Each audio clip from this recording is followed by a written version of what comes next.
Queridos amigos, bienvenidos a una nueva edición de Donde Dios Llora, el programa donde les compartimos los testimonios de la iglesia que sufre y pasa necesidad alrededor del mundo.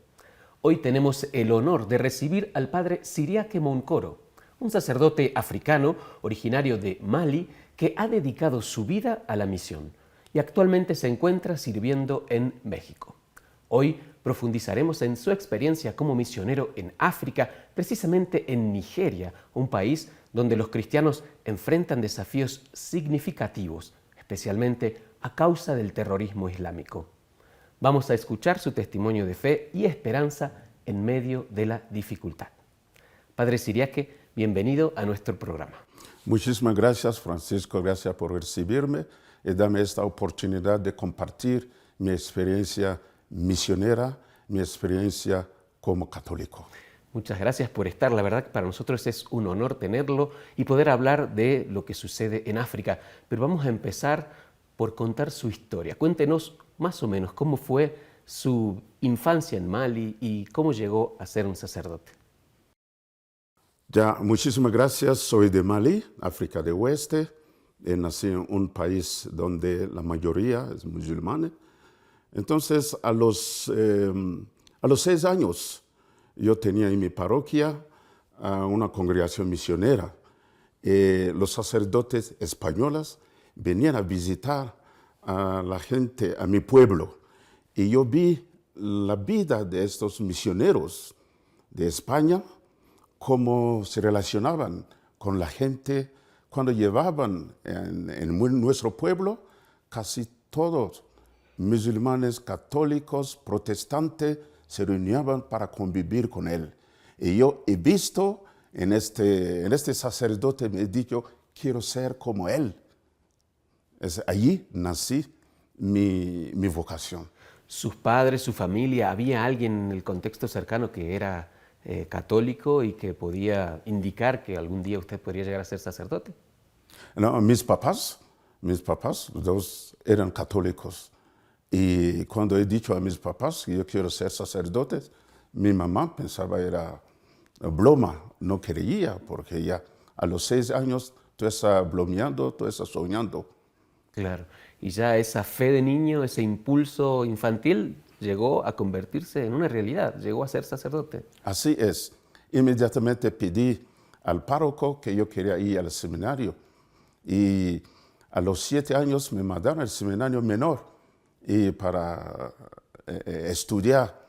Y luego cuando terminé, fui a la prepa en el seminario, como el seminario diocesano, y de allí descubrí que hay 2 tipos de sacerdotes, hay los misioneros, hay diocesanos.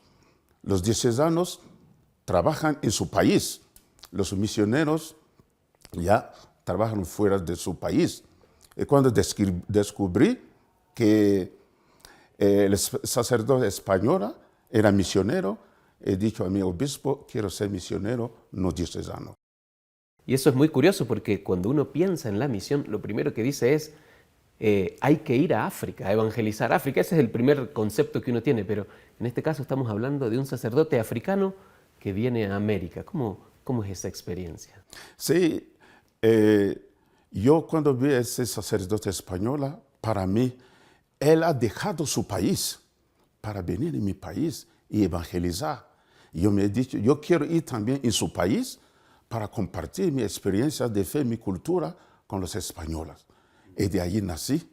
Y como tú acabas de decir, ya en aquella época ya era solamente los misioneros de Europa y de América que venían a África.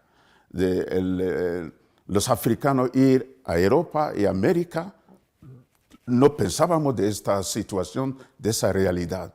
Claro.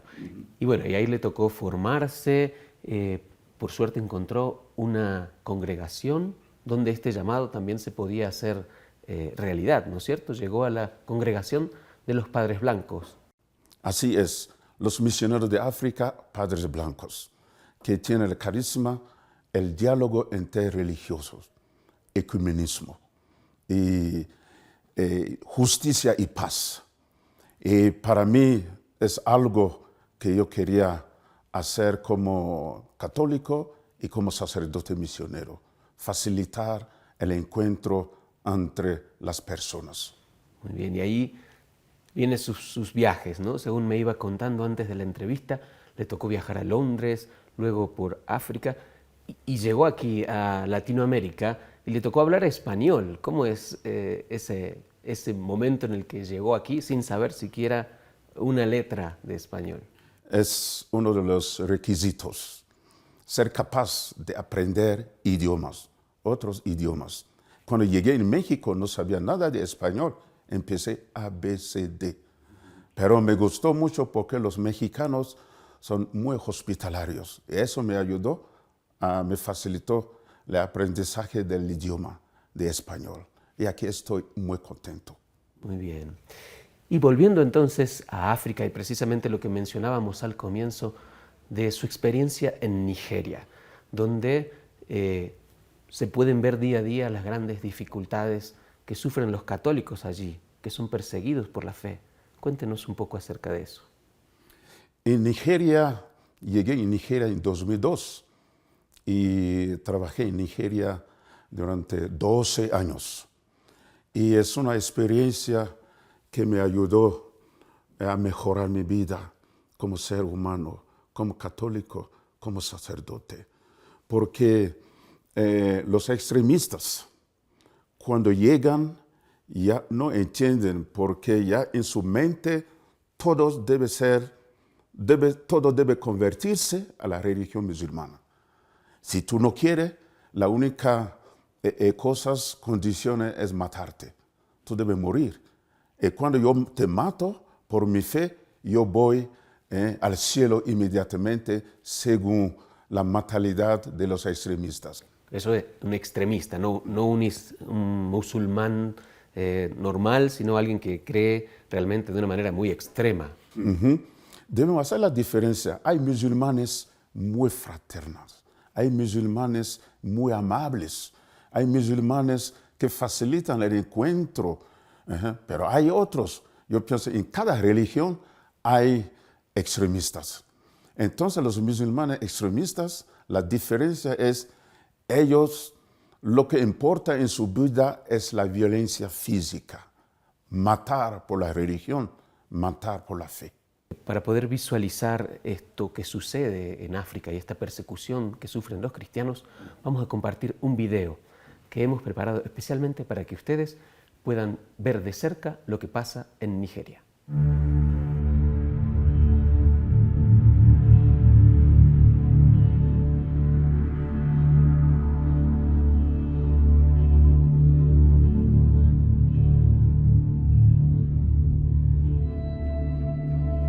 To be a priest is to be a carrier of the gospel of Christ.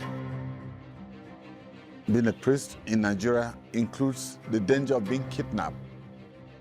There is some kind of an interest by the kidnappers to focus more on the clergy, the Catholic priest, for example. A gentleman on a motorcycle came looking at me suspiciously. I was dressed, of course, in my cassock. Immediately I was alarmed. I got my mask box. I had to start running. Eventually, I came out to the main road where I got a car and left. If I have to go to Mass, I will have to phone the catechist if they had heard any news of kidnapping the night before. At the military joint task force on ground, I'm all set. On the basis of their response, I may or may not have to go to that church for Mass. It gives me a whole lot of joy when I go to a village church after all the troubles of getting there and the people are there seated waiting. It's quite encouraging. You'll not believe it that people are hungry and yearning for the good news. Here we use motorcycles to carry out our priestly functions and responsibilities, but it's not safe at all.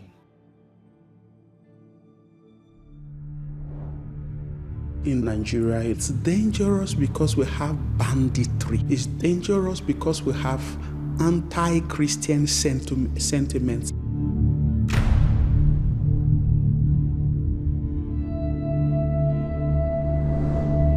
Priests were kidnapped and being killed. The church was being impoverished through the process of ransom. I had text messages threatening me that wherever you go, we'll certainly get you one day. Without a safe means of transportation, the priest becomes target for the bandits and religious assassins. We need a priest because without a priest, there would be no consecration, there would be no Eucharist, and without the Eucharist, there would be no church.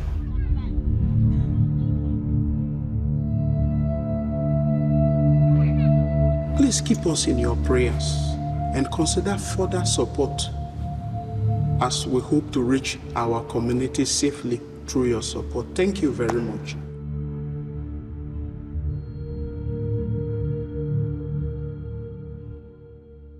Estamos de nuevo aquí en Donde Dios Llora, hablando con el padre Cyriaque Moncuoro.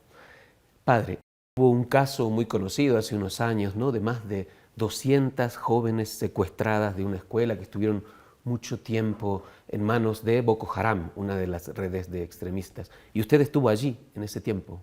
Ya, estuve en Ibadan. Ibadan es el sur de Nigeria, y los alumnos, el norte, pero fueron casi 90 y tanto durante el día, las 11 de la mañana, y que llegaron para secuestrar a esos muchachos. Y fue una trauma, algo de terrible para muchos musulmanes y cristianos y católicos. ¿Y cómo hacen los cristianos allí para mantenerse fieles a pesar de esa amenaza constante? Ya los cristianos, porque hay lugares, pueblos que llegan los terroristas y dicen, no queremos ver católicos en este lugar. Y los católicos se quedan. Dicen, es nuestra fe, es nuestro pueblo, es nuestra tierra. Mejor morir en nuestra tierra que huir en un lugar donde se encuentran extranjeros, no tienen nada. Y las oraciones y la solidaridad les ayudan con la ayuda de algunos musulmanes que no son extremistas. Pero lamentablemente eso no fue algo del pasado, sino que sigue. Hubo casos recientes de hermanas secuestradas o incluso de su congregación, me contaba también.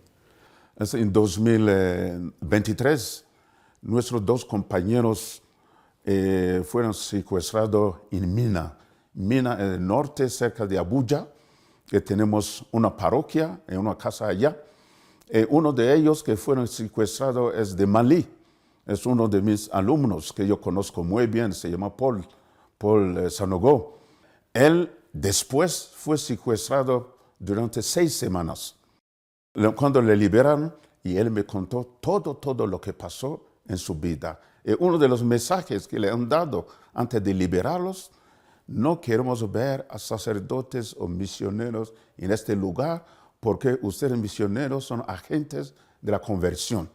Y no queremos que ningún musulmán se convierta al cristianismo. Entonces ustedes váyanse de aquí, no le queremos ver aquí.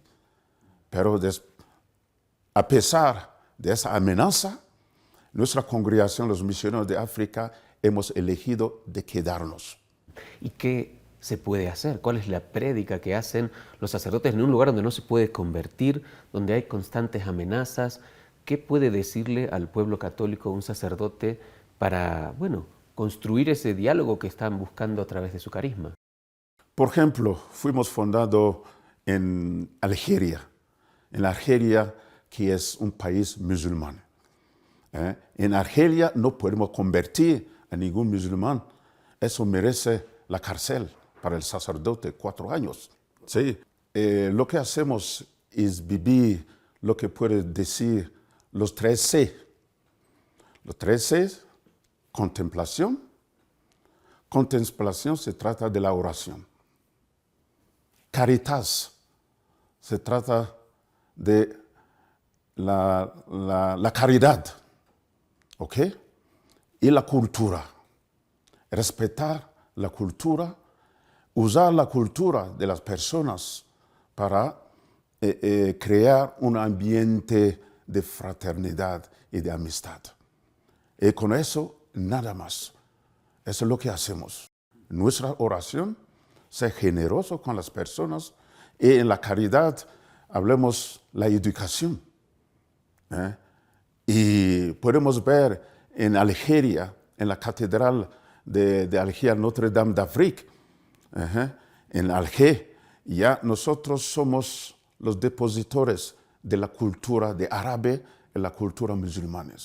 La gente viene y les educamos, les hablamos de la historia y para ver que la vida merece vivir como hermanos, no divididos, no pelearnos por asuntos de religión.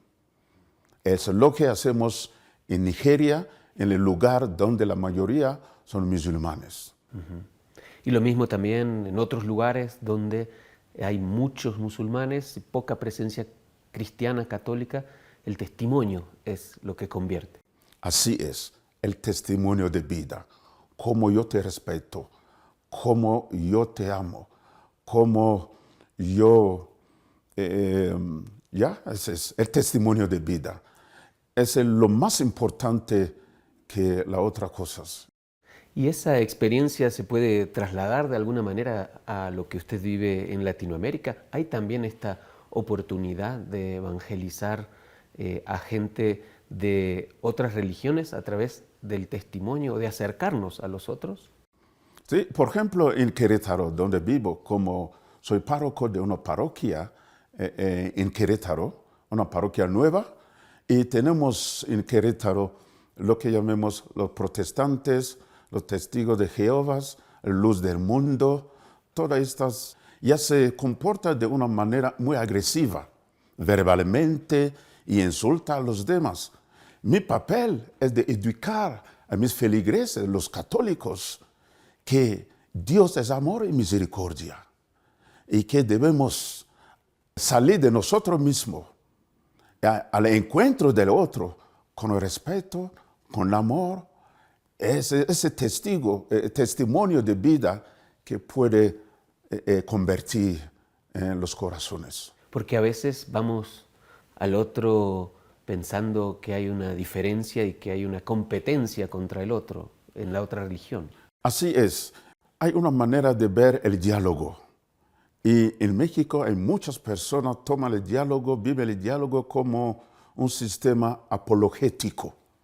Apologético, yo voy a tu encuentro para enseñarte que yo soy mejor, que mi religión es la mejor. Y yo voy a demostrarte que mi religión es la mejor. No. El verdadero diálogo es de comprender que tú seas protestante, testigo de Jehová, es el mismo Dios que es amor y misericordia. Nada más. Y que va al encuentro con el respeto, tomando en cuenta que somos diferentes y que esa diferencia puede ser punto de crecimiento y de coherencia. Entonces, eso es lo más importante. Ajá. Porque, digamos, ya sea que estemos en África o que estemos en un lugar donde la violencia no sea tan explícita, lo importante es buscar la comunión del corazón con los demás. Así es, cambiar el corazón del ser humano. Para mí, mi convicción es la siguiente. No necesariamente convertir a un protestante para que sea católico, no. Que se convierte de sus mala conducta, su manera de ver al otro, para que se convierte y que promueve la fraternidad, la unidad y la alegría. Debemos vivir alegres. Y para África, ¿cuál es el panorama que usted visualiza en cuanto a el crecimiento de la fe católica? ¿Cree que los cristianos pueden llegar a sostener su fe en medio de tanta dificultad y crecer? Ya, yo creo, por ejemplo, yo vengo de un país que se llama Malí, donde en mi pueblo la mayoría son musulmanes. Pero yo creo que hay un crecimiento increíble. Hay musulmanes en mi país, en Nigeria, que se convierten al catolicismo, porque con el estilo de vida, porque ven cómo nosotros vivimos. No somos agresivos. Por ejemplo, tú me insultas y yo te miro con una sonrisa muy, muy cariñosa. Eso es la mejor manera de convertir. Y hay muchos que se convierten, que cambian de religión, no solamente por las palabras, las homilías, pero por el testimonio de vida de algunos católicos que pongan en práctica la no violencia. Yo creo que algo que me ha impactado mucho a mí fue cuando he visto la película justamente sobre estos padres blancos que murieron mártires en Algeria. Y bueno, creo que este testimonio de entregar la vida hasta el martirio es lo que nos invita Jesús y lo que invita particularmente a los miembros de la congregación. Así es, en 1994 fueron asesinados los 4 misioneros de África. Y sus embajadas les habían pedido que se huyan, que se vayan. Ellos han elegido de quedarse como testigos.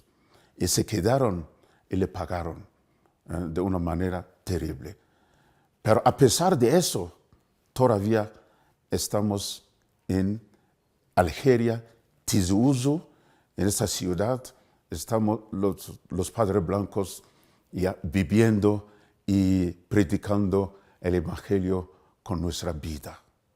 ¿Y las vocaciones de la congregación van en aumento? ¿Cómo es la situación hoy en día de los llamados a ser sacerdotes dentro de la congregación de los padres blancos? En los países musulmanes como Algeria y Tunisia no tenemos nativos de allí como vocaciones, pero en toda África casi cada año tenemos ordenaciones 40 a 45 jóvenes que ordenamos como misioneros de África, que váyanse al mundo entero para ser testigos del amor, de la misericordia de Dios. Ahorita trabajamos en 46 países, 26 países en África y 22 países en Europa, en Asia y en América. En América están presentes en México, en Canadá, en Estados Unidos, y allí su tarea es siempre trabajar en el diálogo interreligioso. Así es, facilitar el diálogo interreligioso o justicia y paz. Tenemos, por ejemplo, en Washington, una asociación que allí lo que hacemos es intervenir. La Casa Blanca nos consulta mucho sobre asuntos de los países africanos. Y por eso mandamos a un compañero, hizo su doctorado en ciencia política para poder ayudar y defender a las personas más necesitadas, a las iglesias perseguidas, a los países más necesitados. Padre, para poder ir cerrando este programa, quisiera que nos dé un mensaje de cuánto puede tomar la Iglesia de esta experiencia que sufren nuestros hermanos perseguidos en África para crecer y fortalecerse en la fe. Para mí, los católicos debemos ser siempre imitadores de Jesús. Jesús es nuestro modelo.